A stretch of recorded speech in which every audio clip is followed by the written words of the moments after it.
Hello മക്കളെ, electro magnetic വേവ്സിന്റെ part 2 വീഡിയോയിലേക്ക് എല്ലാ കൂട്ടുകാർക്കും സ്വാഗതം. നമ്മൾ കഴിഞ്ഞ വീഡിയോയിലാണെങ്കിൽ മാക്സ്വെൽ എങ്ങനെയാണ് ഇലക്ട്രോ മാഗ്നറ്റിക് വേവിനെ കണ്ടെത്തിയെന്ന് പഠിച്ചായിരുന്നു അല്ലേ? അവിടെ നമ്മൾ എന്താ പഠിച്ചേ? മാക്സ്വെൽ ആണെങ്കിൽ ആംപിയർ സർക്യൂട്ട് ലോയെ മോഡിഫൈ ചെയ്തു. അപ്പോൾ മാക്സ്വെൽ എങ്ങനെയാണ് ആംപിയർ സർക്യൂട്ട് ലോ മോഡിഫൈ ചെയ്തത്? അദ്ദേഹം പറഞ്ഞു line integral B dot D L which is equal to mu 0 times of ഐക്ക് പകരം അദ്ദേഹം പറഞ്ഞു ഐ സി കണ്ടക്ഷൻ കറണ്ട് എന്തുണ്ട് പ്ലസ് ഡിസ്പ്ലേസ്മെന്റ് കറണ്ട്. എന്താണത്? ഡിസ്പ്ലേസ്മെന്റ് കറണ്ട് ആണ്. സോ ഇതിൽ നിന്നും അദ്ദേഹത്തിന് എന്ത് കാര്യം മനസ്സിലായി?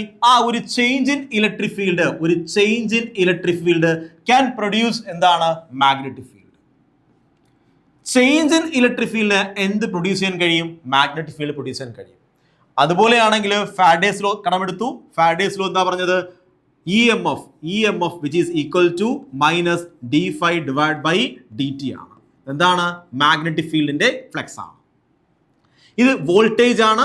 Voltage which is equal to minus d phi B divide by d t ആണ് അല്ലേ? ഈ ബി എന്ന് എന്താണ്? മാഗ്നറ്റിക് ഫ്ലക്സ് ആണെന്ന് പറഞ്ഞാൽ ബി ഇട്ടത് കേട്ടോ, അല്ല ഇൻറ്റു ബി അല്ലേ? ശരി. ഇനി എന്താണ് വോൾട്ടേജ് എന്ന് പറഞ്ഞാൽ നമുക്കറിയാം voltage which is equal to integral E dot D l ആണ് വോൾട്ടേജ് എന്ന് പറയുന്നത്. സോ അങ്ങനെയെങ്കിൽ പറഞ്ഞേ integral E dot D L which is equal to minus d phi B divide by d t. So ഇതിൽ നിന്ന് എന്താ മനസ്സിലായേ? ഒരു ചേഞ്ച് ഇൻ മാഗ്നറ്റിക് ഫീൽഡിന് എന്ത് പ്രൊഡ്യൂസ് ചെയ്യാൻ കഴിയും? ഇലക്ട്രിക് ഫീൽഡ് പ്രൊഡ്യൂസ് ചെയ്യാൻ കഴിയും. സോ ഇത് രണ്ട് ഇക്വേഷൻ ഓക്കെ. ഒരു ചേഞ്ച് ഇൻ ഇലക്ട്രിക് ഫീൽഡിന് മാഗ്നറ്റിക് ഫീൽഡിനെ ഉണ്ടാക്കാൻ കഴിയും. ഒരു ചേഞ്ച് ഇൻ മാഗ്നറ്റിക് ഫീൽഡിന് ഇലക്ട്രിക് ഫീൽഡ് ഉണ്ടാക്കാൻ കഴിയും. സോ ഇതിന്റെ കോമ്പിനേഷൻ എന്ന് പറഞ്ഞു കഴിഞ്ഞാൽ എന്ത് ചെയ്യും? ആ ചേഞ്ച് ഇൻ ഇലക്ട്രിക് ഫീൽഡ് ഇങ്ങനെ ചേഞ്ച് ചെയ്യുന്ന മൂലം ഇലക്ട്രിക് ഫീൽഡ് ഇങ്ങനെ ചേഞ്ച് ചെയ്യുകയാണ്. ഈ ചേഞ്ച് ചെയ്തതിന് മൂലം എന്തുണ്ടാവുന്നുണ്ട്? ആ ചേഞ്ച് ഇൻ മാഗ്നറ്റിക് ഫീൽഡ് ഉണ്ടാവും. കണ്ടോ? ചേഞ്ചിന് എന്തുണ്ടാവും? മാഗ്നറ്റിക് ഫീൽഡ് ഉണ്ടാവും. സോ ഇത് ഇലക്ട്രിക് ഫീൽഡ് ചേഞ്ച് ആണ്. ഇലക്ട്രിക് ഫീൽഡ് ഇങ്ങനെ ചേഞ്ച് ചെയ്യുകയാണ്. അതിന്റെ ഫലമായിട്ട് എന്ത് ചെയ്യും? ആ മാഗ്നറ്റിക് ഫീൽഡ് ഇങ്ങനെ ചേഞ്ച് ചെയ്യും. So change in magnetic field എന്തിനെ പ്രൊഡ്യൂസ് ചെയ്യും? ഇലക്ട്രിക് ഫീൽഡിനെ പ്രൊഡ്യൂസ് ചെയ്യും. ചേഞ്ച് ഇൻ മാഗ്നറ്റിക് ഫീൽഡ് എന്തിനെ പ്രൊഡ്യൂസ് ചെയ്യും മക്കളെ? ഇലക്ട്രിക് ഫീൽഡിനെ പ്രൊഡ്യൂസ് ചെയ്യും. മാറ്റി വരയ്ക്കാം.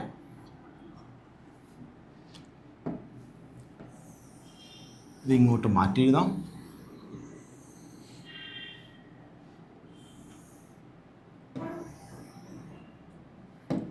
ഓക്കെ, നോക്ക് മക്കളെ, ഇവിടെ എന്തുണ്ടാവും? Change in electric field change in magnetic field ഉണ്ടാക്കും.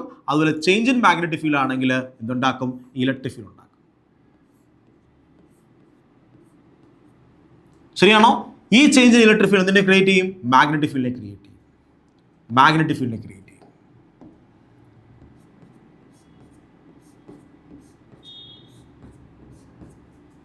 സോ നമുക്ക് തോന്നും എന്ത് ഫോമിൽ തോന്നും? നമുക്ക് ഒരു വേവിന്റെ ഫോമിൽ എന്ത് ചെയ്യും? നമുക്ക് ഇത് തോന്നും. എന്താണ്? Change in electric field. ഇതെന്താണ്? Change in magnetic field. Okay ആണോ? വേവ് ഇങ്ങനെ പ്രൊപ്പഗേറ്റ് ചെയ്യും. സോ ഒരു change in electric field magnetic ഫീൽഡിനെയും ഒരു change in magnetic field electric ഫീൽഡിനെയും പ്രൊപ്പഗേറ്റ് ചെയ്യും, അല്ലെ ഉണ്ടാക്കും. അതിന്റെ ഫലമായിട്ട് എന്ത് ചെയ്യും? ഇവിടെയാണെങ്കിൽ ഒരു വേവ് ഉണ്ടാവും. ആ വേവിനെ വിളിക്കുന്ന പേരാണ് electro magnetic wave, EM wave. നമ്മൾ ഈ EM വേവിന്റെ പ്രോപ്പർട്ടിയാണ് പഠിക്കാൻ പോണത്. നമ്മൾ എന്താണ് ഈ വീഡിയോയിൽ പഠിക്കാൻ പോണത്? എന്താണ്? ഇലക്ട്രോ മാഗ്നറ്റിക് വേവിന്റെ പ്രോപ്പർട്ടിയാണ് പഠിക്കാൻ പോണത്. ഓക്കെ, പഠിക്കാം. ഇലക്ട്രോ മാഗ്നറ്റിക് വേവിന്റെ properties of EM wave. First പ്രോപ്പർട്ടിയാണ്, ഒന്നാമത്തെ പ്രോപ്പർട്ടിയാണ് electro magnetic waves are transverse waves. എന്താണ് ട്രാൻസ്വേഴ്സ് എന്ന് പറഞ്ഞു കഴിഞ്ഞാൽ? ഇലക്ട്രിക് ഫീൽഡ് ഓസിലേറ്റ് ചെയ്യുകയാണ്. കണ്ടോ? ഇലക്ട്രിക് ഫീൽഡ് എന്ത് ചെയ്യാണ്? അത് കൂടിയും കുറഞ്ഞും വന്നുകൊണ്ടിരിക്കുകയാണ്. അവിടെ ക്രസ്റ്റ് ഉണ്ടാവും, ട്രഫ് ഉണ്ടാവും. ക്രസ്റ്റും ട്രഫും ഉണ്ടാക്കിയാണ് ആര് സഞ്ചരിക്കുന്നത്? Electric field. Change in electric ഫീൽഡും അതുപോലെ ചേഞ്ച് ഇൻ മാഗ്നറ്റിക് ഫീൽഡ് സഞ്ചരിക്കുന്നത് എങ്ങനെയാണ്? ക്രസ്റ്റും ട്രഫും ഉണ്ടാക്കിക്കൊണ്ടാണ്. മനസ്സിലാവുന്നുണ്ടോ? അങ്ങനെയെങ്കിൽ നമ്മൾ പറയുന്നതാണത് ട്രാൻസ്വേഴ്സ് വേവ് ആണ്. Meaning the oscillation of electric field. Oscillation എന്താണ്? പൊങ്ങിയും താഴെയും ചെയ്യുന്നതാണ് ഓസിലേഷൻ എന്ന് പറഞ്ഞാൽ. The oscillations of electric field and magnetic field എങ്ങനെയാണ്? പെർപെൻഡിക്കുലർ ആണ്. ശരിയാണോ? Perpendicular to the direction of wave propagation. So wave എങ്ങനെയാണ് പ്രൊപ്പഗേറ്റ് ചെയ്യുന്നത്? വേവ് ഇങ്ങനെയാണ് പ്രൊപ്പഗേറ്റ് ചെയ്യുന്നത്. വെലോസിറ്റി ഇങ്ങനെയാണ്. സോ ഇതിന് പെർപെൻഡിക്കുലർ ആണ് ആര്? Electric field vibration. അതിന് പെർപെൻഡിക്കുലർ ആണ് ആര്? Magnetic field vibration. സോ ഇത് മ്യൂച്വലി പെർപെൻഡിക്കുലർ ആണ്. ആരൊക്കെയാണ്?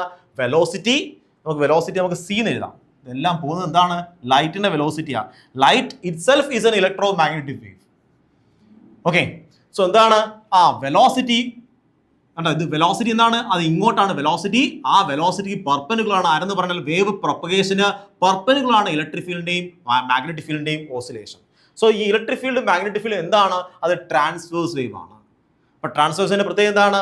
വേവ് സഞ്ചരിക്കുമ്പോൾ പാർട്ടിക്കിൾസിന്റെ മീഡിയം എങ്ങനെ വൈബ്രേറ്റ് ചെയ്യേണ്ടത്? Perpendicular to the direction of wave propagation. Wave propagate ചെയ്തതിന് പെർപെൻഡിക്കുലർ ആയിട്ട് എന്ത് ചെയ്യണം? പാർട്ടിക്കിൾസ് ഇങ്ങനെ വൈബ്രേറ്റ് ചെയ്യണം. ഇതിനെ വിളിക്കുന്ന പേരാണ് ട്രാൻസ്വേഴ്സ് വേവ്. സോ എന്താണ് ഇലക്ട്രോ മാഗ്നറ്റിക് വേവ്സ്? എന്താണ്? ട്രാൻസ്വേഴ്സ് വേവ് ആണ്. ഓക്കെ ആണോ? കോൺസെപ്റ്റ് ക്ലിയർ ആയോ? ശരി. അടുത്തത് electric field and magnetic field are in the direction of propagation R mutually perpendicular. ഇപ്പൊ ഇലക്ട്രിക് ഫീൽഡും മാഗ്നറ്റിക് ഫീൽഡും എങ്ങനെയാണ്? മ്യൂച്വലി പെർപെൻഡിക്കുലർ ആണ്. ഇലക്ട്രിക് ഫീൽഡും മാഗ്നറ്റിക് ഫീൽഡും എങ്ങനെയാണ്? അടുത്ത പ്രോപ്പർട്ടി എന്താണ്? അത് മ്യൂച്വലി പെർപെൻഡിക്കുലർ ആണ്. റൈറ്റ് ഹാൻഡ് റൂൾ വെച്ചിട്ട് നമുക്ക് ചെയ്യാൻ പറ്റും. ഇതിനെ മൂന്നിനെയും റെപ്രസെന്റ് ചെയ്യാൻ കഴിയും. ഇത് മൂന്നിനെയും റൈറ്റ് ഹാൻഡ് റൂൾ വെച്ച് റെപ്രസെന്റ് ചെയ്യാനും കഴിയും. അടുത്തത് ഇൻ വാക്വത്തിലാണെങ്കിൽ electro magnetic wave travel at the speed of light. So ഇതിന്റെ ഇക്വേഷൻ ഇതാണ് C which is equal to 1 divided by root of C എന്ന് പറഞ്ഞാൽ സ്പീഡ് എന്ന് പറയാം. സ്പീഡ് which is equal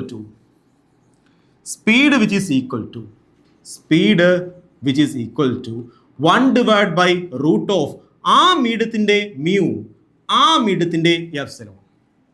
അപ്പം ഇത് ഫ്രീ സ്പേസ് വാക്യൂം ആണെങ്കിൽ ഇലക്ട്രോ മാഗ്നറ്റിക് വേവിന്റെ സ്പീഡ് എത്രയായിരിക്കും? വാക്യൂം ആണെങ്കിൽ speed which is equal to 1 divide by root of വാക്വത്തിലെ എപ്സിലോൺ 0 മ്യൂ 0 ഇല്ലേ മക്കളെ? ആണ്. അപ്പോൾ നമുക്ക് എന്ത് കിട്ടും? സ്പീഡ് ഓഫ് ലൈറ്റ് കിട്ടും.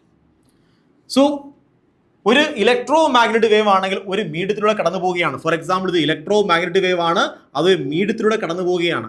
ആ മീഡിയത്തിന്റെ ആണെങ്കിൽ മ്യൂസ്, അതുപോലെ ആ മീഡിയത്തിന്റെ ആണെങ്കിൽ പെർമിയബിലിറ്റിയും പെർമിറ്റിവിറ്റിയുടെയും 1/√, എടുത്തു കഴിഞ്ഞാൽ നമുക്ക് എന്ത് കിട്ടും മക്കളെ? ആ സ്പീഡ് കിട്ടും, ആ വേവിന്റെ സ്പീഡ് കിട്ടും. സോ വാക്വത്തിൽ എത്രയായിരിക്കും? 1 divide by root mu 0 epsilon 0 ആയിരിക്കും. അത് ആർക്ക് ഈക്വൽ ആണ്? സ്പീഡിന് ഈക്വൽ ആണ്, സ്പീഡ് ഓഫ് ലൈറ്റിന് ഈക്വൽ ആണ്. ശരി, അടുത്ത പ്രോപ്പർട്ടി എന്താണ്? സോ പ്രോപ്പർട്ടി പറഞ്ഞു 1, 2, 3. അടുത്ത property electro magnetic wave do not require a medium, they can even propagate through vacuum. Electro magnetic വേവിന് എന്തിന്റെ ആവശ്യമില്ല? മീഡിയത്തിന്റെ ആവശ്യമില്ല. അതിന് വാക്വത്തിലൂടെ വേണമെങ്കിൽ എന്ത് ചെയ്യാൻ പറ്റും? പ്രൊപ്പഗേറ്റ് ചെയ്യാൻ കഴിയും. ഓഫ് കോഴ്സ് ലൈറ്റിന് എന്ത് ചെയ്യാൻ പറ്റും? വാക്വത്തിലൂടെ വേണമെങ്കിലും സഞ്ചരിക്കാൻ കഴിയും. they carry energy and momentum. ഉറപ്പായിട്ടും ഇലക്ട്രിക് ഫീൽഡിന് എന്ത് ചെയ്യും? എനർജി ക്യാരി ചെയ്യാൻ കഴിയും ഇല്ലേ? എനർജി ഡെൻസിറ്റി ഒക്കെ പഠിച്ചാണ്. ഇലക്ട്രിക് ഫീൽഡിന്റെ എനർജി ഡെൻസിറ്റി പഠിച്ചാണ് നമ്മൾ. അതുപോലെ മാഗ്നറ്റിക് ഫീൽഡിനും എനർജി ഡെൻസിറ്റി ഉണ്ടായിരുന്നു. ഒരു കപ്പാസിറ്ററിന് ഇടയിലാണെങ്കിൽ എന്ത് ചെയ്യും? ഇലക്ട്രിക് ഫീൽഡ് ഉണ്ടായിരിക്കും. കപ്പാസിറ്ററിന് ഇടയിൽ ഇലക്ട്രിക് ഫീൽഡ് ഉണ്ടായിരിക്കും. Electric field can store energy. ഒരു ഇൻഡക്ടറിൽ എന്തുണ്ടാവും? മാഗ്നറ്റിക് ഫീൽഡ് ഉണ്ട്. മാഗ്നറ്റിക് ഫീൽഡിന് എന്തുണ്ട്? എനർജി സ്റ്റോർ ചെയ്യാൻ കഴിവുണ്ട്. It can store energy. അപ്പൊ ഇലക്ട്രോ മാഗ്നറ്റിക് വേവ് എന്ന് പറഞ്ഞാൽ ഇലക്ട്രിക് ഫീൽഡിന്റെയും മാഗ്നറ്റിക് ഫീൽഡിന്റെയും കോമ്പിനേഷൻ ആണ്. Of course electric field can store energy, magnetic field can store energy. ഇപ്പൊ ഇലക്ട്രിക് ഫീൽഡ് എനർജി സ്റ്റോർ ചെയ്യാൻ കഴിയും, മാഗ്നറ്റിക് ഫീൽഡിലും എനർജി സ്റ്റോർ ചെയ്യാൻ കഴിയും. So they can carry energy. അവർക്ക് എന്ത് ചെയ്യാൻ പറ്റും? ഇലക്ട്രിക് ഫീൽഡിന് എനർജി ക്യാരി ചെയ്യും, മാഗ്നറ്റിക് ഫീൽഡിനും എനർജി ക്യാരി ചെയ്യാൻ പറ്റും. അതുപോലെ മൊമെന്റോ എന്ത് ചെയ്യാൻ പറ്റും? ക്യാരി ചെയ്യാൻ കഴിയും. The energy is shared equally between electric and magnetic field. അപ്പോൾ നിങ്ങൾ ചോദിക്കാം, സർ ഇലക്ട്രോ മാഗ്നറ്റിക് വേവിൽ ആർക്കാണ് കൂടുതൽ എനർജി ഉള്ളത്? ഇലക്ട്രിക് ഫീൽഡിനാണോ മാഗ്നറ്റിക് ഫീൽഡിനാണോ? അപ്പോൾ ഞാൻ പറയും മക്കളെ, ഇലക്ട്രോ മാഗ്നറ്റിക് വേവിലാണെങ്കിൽ രണ്ടുപേരുടെ എനർജി ഈക്വൽ ആയിട്ടാണ് പാർട്ട് ചെയ്യുന്നത്. അതായത് ആകെ എനർജി പകുതി എനർജി ആര് കൊടുക്കും? ആ ഇലക്ട്രിക് ഫീൽഡും പകുതി എനർജി ആര് കൊടുക്കും? മാഗ്നറ്റിക് ഫീൽഡും കൊടുക്കും. മനസ്സിലായോ? സോ നമുക്ക് എനർജി ഡെൻസിറ്റി പഠിച്ചില്ലേ മക്കളെ? നിങ്ങൾ എനർജി ഡെൻസിറ്റി പഠിച്ചതാണ്. ഓർമ്മയുണ്ടോ? ഒരു കപ്പാസിറ്ററിന്റെ ഇടയിലുള്ള ഇലക്ട്രിക് ഫീൽഡ് ഉണ്ടാക്കുന്ന എനർജി ഡെൻസിറ്റി പറഞ്ഞു തന്നേ. കപ്പാസിറ്ററിന്റെ ഇടയിൽ ഇലക്ട്രിക് ഫീൽഡ് ഉണ്ട്. ഈ ഇലക്ട്രിക് ഫീൽഡിന്റെ എനർജി ഡെൻസിറ്റി പറഞ്ഞാൽ നമുക്ക് വേറൊരു പേജ് വരയ്ക്കാം. ഇതിൽ ഒറ്റ പേജ് വരയ്ക്കുന്നില്ല, വേറൊരു പേജ് വരയ്ക്കാം. ഒരു കപ്പാസിറ്റർ എടുക്കാൻ പോവാണ്. ഇതൊരു കപ്പാസിറ്റർ ആണ് മക്കളെ. കപ്പാസിറ്ററിനകത്ത് എന്തുണ്ടാ? ഇലക്ട്രിക് ഫീൽഡ് ഉണ്ട്. ഈ ഇലക്ട്രിക് ഫീൽഡ് ആരെ ശേഖരിക്കും? Electric energy. Electric field can store electric energy. So energy density എത്രയാണ്? എനർജി ഡെൻസിറ്റി എന്ന് പറഞ്ഞാൽ ഒരു യൂണിറ്റ് വോളിയത്തിൽ ശേഖരിച്ച energy. Energy density.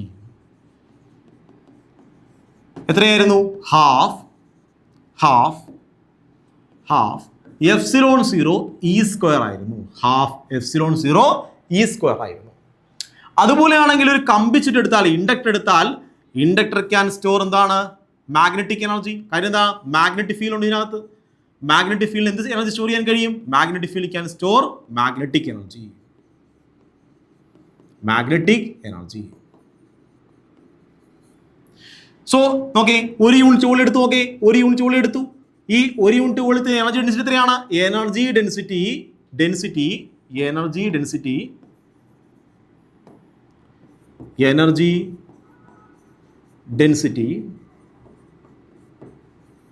which is equal to എന്താണ്? ഹാഫ്. ഈ ε0 പകരം പറയണം μ0 താഴെ പറയണം. E² പകരം പറയണം B² എന്ന് പറയണം. പഠിച്ചില്ലേ മക്കളെ? ഹാഫ് B² ഡിവൈഡ് ബൈ μ0 നമ്മൾ പഠിക്കുകയാണ്. ഈ രണ്ട് ഡെറിവേഷൻ ആണെങ്കിൽ, ഒരു ഡെറിവേഷൻ ആണെങ്കിൽ നമ്മൾ ഇവിടെ പഠിച്ചതാണ്, സെക്കൻഡ് ചാപ്റ്റർ പഠിച്ചതാണ്. ഈ ഡെറിവേഷൻ ആണെങ്കിൽ നമ്മൾ ഇലക്ട്രോ മാഗ്നറ്റിക് ഇൻഡക്ഷനിലും ഞാൻ പഠിപ്പിച്ചതാണ്. സോ നമുക്ക് എനർജി ഡെൻസിറ്റി, ഇതിൽ ഏത് എനർജി ഡെൻസിറ്റിയാണ് വലുത്? രണ്ടും ഈക്വൽ ആണ്. രണ്ടും എന്താണ് മക്കളെ? ഈക്വൽ ആണ്. മനസ്സിലായോ? രണ്ട് എനർജി ഡെൻസിറ്റി ഈക്വൽ ആണ്. ഇത് രണ്ടിൻ്റെയും കൂടെ തുകയാണ് ഇവിടെ കിട്ടുന്നത് നമ്മുടെ ഇലക്ട്രോ മാഗ്നറ്റിക് വേവിന്റെ എനർജി ഡെൻസിറ്റി പറയുന്നത്. സോ ഇവനെ എനർജി ഡെൻസിറ്റി കൊടുക്കും, ഇവനെ എനർജി ഡെൻസിറ്റി കൊടുത്തും, ഇതിന്റെ തുകയാണെന്ന് പറഞ്ഞത് ഇലക്ട്രോ മാഗ്നറ്റിക് വേവിന്റെ എനർജി ഡെൻസിറ്റി ഇത് പറയണത്, ടോട്ടൽ എനർജി ഡെൻസിറ്റി ഇത് പറയണത്. ഓക്കെ ആണോ? കാര്യം മനസ്സിലായോ? ശരി. So they can carry energy and momentum. അതിന് മൊമെന്റം ക്യാരി ചെയ്യാൻ കഴിയും. മൊമെന്റത്തിന്റെ ഇക്വേഷൻ കാണിച്ചു തരാം. മൊമെന്റം സാധാരണ മൊമെന്റം അല്ല, ഇലക്ട്രോ മാഗ്നറ്റിക് വേവിന്റെ മൊമെന്റത്തിന്റെ ഇക്വേഷൻ ഇതൊരു പ്ലേറ്റ് ആണെന്ന് കരുതിക്കും. ഇതൊരു പ്ലേറ്റ് ആണ്. ഇലക്ട്രോ മാഗ്നറ്റിക് വേവ് ഇങ്ങനെ വരികയാണ്, പ്ലേറ്റ് വന്ന് ഇടിക്കാൻ പോവുകയാണ്. സോ ഉറപ്പായിട്ട് എന്ത് ചെയ്യും? ഇവിടെ എനർജി കിട്ടും. ഈ പ്ലേറ്റ് എന്ത് കിട്ടും മക്കളെ? എനർജി U എന്ന എനർജി കിട്ടും. കണ്ടോ? ഇടിക്കുന്നതിന്റെ ഫലമായിട്ട് പ്ലേറ്റ് എന്ത് കിട്ടും? എനർജി കിട്ടും. ഇത് വരുന്ന സ്പീഡ് c എന്ന സ്പീഡിലാണ് വരുന്നത് കരുതിക്കും. അങ്ങനെയെങ്കിൽ momentum which is equal to, ഈ പ്ലേറ്റിന് കിട്ടിയ momentum which is equal to ഈ പ്ലേറ്റിലേക്ക് കൊടുത്ത എനർജി ഡിവൈഡ് ബൈ ഇതിന്റെ സ്പീഡാണ്. ഇനി പലപ്പോഴും ചിലപ്പം ഈ പ്ലേറ്റ് എന്തെന്നറിയാമോ? ഇതിനെയാണെങ്കിൽ റിഫ്ലക്ട് ചെയ്യിക്കും. കണ്ടോ? ഈ പ്ലേറ്റ് ചിലപ്പോൾ എന്ത് ചെയ്യാം? ഇതിനെ റിഫ്ലക്ട് ചെയ്യിക്കും. അങ്ങനെ റിഫ്ലക്ട് ചെയ്യിച്ചാലോ ഇത് റിഫ്ലക്ട് ചെയ്യിച്ചാലോടാ ഈ പ്ലേറ്റ് ഇലക്ട്രോ മാഗ്നറ്റിക് വേവ് ഇങ്ങനെ വരികയാണ്, ഇവിടെ തട്ടി തിരിച്ചു പോവുകയാണ് വിചാരിക്കും. സോ അങ്ങോട്ട് പോയി ഇടിച്ചിട്ട് തിരിച്ചു വരികയാണ്. അപ്പൊ മൊമെന്റം എന്ത് ചെയ്യും മക്കളെ? 2 ടൈംസ് മാറും. ശരിയാണോ? മൊമെന്റം എന്ത് ചെയ്യും? ഇവിടെ 2 ടൈംസ് മാറും. 2u ഡിവൈഡ് ബൈ c ആയിട്ട് മാറും. ഓക്കെ ആണോ? സോ ഇലക്ട്രോ മാഗ്നറ്റിക് വേവിന് മറ്റുള്ള വസ്തുക്കൾ എന്ത് കൊടുക്കാൻ കഴിയും? എനർജിയും അതുപോലെ മൊമെന്റവും കൊടുക്കാൻ കഴിയും. അവയ്ക്ക് രണ്ടും ക്യാരി ചെയ്യാനുള്ള കഴിവുണ്ട്. എനർജിയും ക്യാരി ചെയ്യാനുള്ള കഴിവുണ്ട്, മൊമെന്റവും ക്യാരി ചെയ്യാനുള്ള കഴിവുണ്ട്. ഓക്കെ, അടുത്തത് electro magnetic wave can polarise. മക്കളെ, പോളറൈസ് എന്ന് പറഞ്ഞു കഴിഞ്ഞാൽ electric field oscillate in the ഒരു പർട്ടിക്കുലർ ഡയറക്ഷൻ എന്ത് ചെയ്യുന്നുണ്ട്? ഇലക്ട്രിക് ഫീൽഡ് ഓസിലേറ്റ് ചെയ്യും. ഇതിനെ വിളിക്കുന്ന പേരാണ് പോളറൈസേഷൻ. പോളറൈസേഷൻ ട്രാൻസ്വേഴ്സ് വേവ്സിന് മാത്രമേ പറ്റത്തുള്ളൂ. അതുകൊണ്ട് ട്രാൻസ്വേഴ്സ് വേവ് ആണെന്ന് പറയുന്നത് ഇലക്ട്രിക് ഫീൽഡ് മാഗ്നറ്റിക് ഫീൽഡ് എന്താണ്? ട്രാൻസ്വേഴ്സ് വേവ്സ് ആണ്. അതുകൊണ്ട് എന്ത് ചെയ്യാൻ കഴിയും? ഇലക്ട്രോ മാഗ്നറ്റിക് വേവിന് പോളറൈസേഷൻ എന്ന പ്രോപ്പർട്ടി ഉണ്ട്. ഇതിനെപ്പറ്റിയാണെങ്കിൽ വിശദമായിട്ട് നമ്മൾ വേവ് ഒപ്റ്റിക്സിൽ പഠിക്കും. അടുത്തത് electro magnetic wave will not deflect in electric or magnetic field. Electro magnetic wave electric ഫീൽഡിലോ മാഗ്നറ്റിക് ഫീൽഡിലോ എന്ത് ചെയ്തില്ല? ഡിഫ്ലക്ട് ചെയ്യുകയില്ല. ഫോർ എക്സാമ്പിൾ ലൈറ്റ് വരികയാണ്, ലൈറ്റ് ഇങ്ങനെ വരികയാണ്, ഇലക്ട്രോ മാഗ്നറ്റിക് വേവ് ആണ് ലൈറ്റ് എന്ന് പറയുന്നത്. ഇവിടെ നിങ്ങളാണെങ്കിൽ കാന്തം കൊണ്ട് വെക്കാൻ പോവുകയാണ്. ഇങ്ങനെ കാന്തം കൊണ്ട് വെച്ച് കഴിഞ്ഞാൽ എന്ത് ചെയ്തില്ല? ഈ ലൈറ്റ് ബെൻഡ് ചെയ്യുമോ? ഇല്ല. ഇലക്ട്രിക് ഫീൽഡ് ലൈറ്റ് ബെൻഡ് ചെയ്യുമോ? ഇല്ല. കണ്ടോ? അപ്പൊ electro magnetic wave will not bend or deflect in electric or magnetic fields. മനസ്സിലായോ? സോ എത്ര പ്രോപ്പർട്ടി ഉണ്ട്? 7 പ്രോപ്പർട്ടി. 1 2 3 4 5 6 7 പ്രോപ്പർട്ടി ഉണ്ട്. എനിക്ക് തോന്നുന്നു നിങ്ങൾക്ക് ഈ 7 പ്രോപ്പർട്ടിയും നല്ല ഭംഗിയായിട്ട് മനസ്സിലായിട്ടുണ്ട്. ഓക്കെ മക്കളെ, സോ ഞാൻ ഈ വീഡിയോയിൽ പറഞ്ഞ കംപ്ലീറ്റ് കോൺസെപ്റ്റ് മനസ്സിലായെന്ന് പ്രതീക്ഷിക്കുന്നു. ഞാൻ ഈ വീഡിയോ ഇവിടെ വൈൻഡപ്പ് ചെയ്യുകയാണ്. Have a nice study. By.